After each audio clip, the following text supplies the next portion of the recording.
Thank you so much for joining us here at Indigo Moon, where we look at our lives and we have to reevaluate how we do things.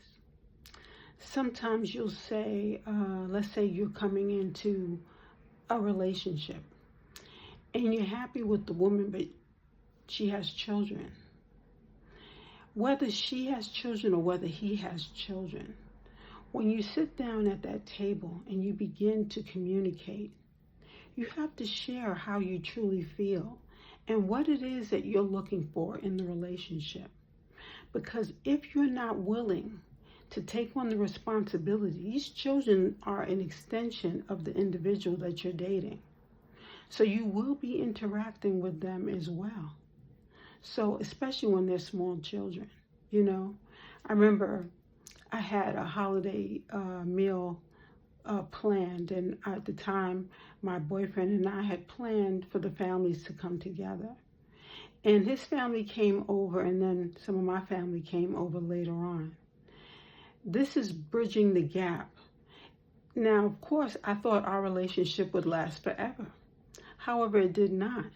But at the same time, we still interacted. Great respect was given to both sides of the family.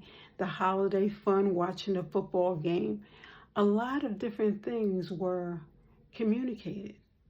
We wanted to make sure that everyone was comfortable.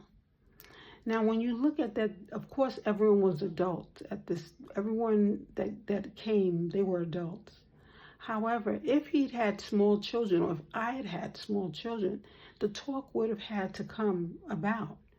We have to look at this because anytime you have a squabble, or let's say you have a problem with the other parent, and you're speaking ill, like growing up, a lot of things were said about my mother figure, and it made it very uncomfortable.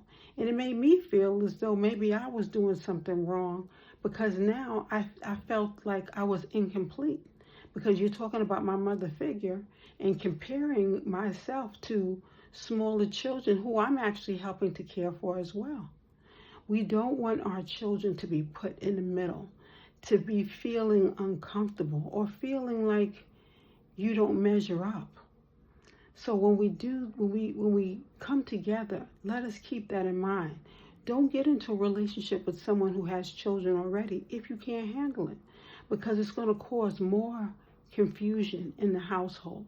And the last thing you want is children to suffer. So that's been my word. Thank you so much for joining us, Indigo Moon.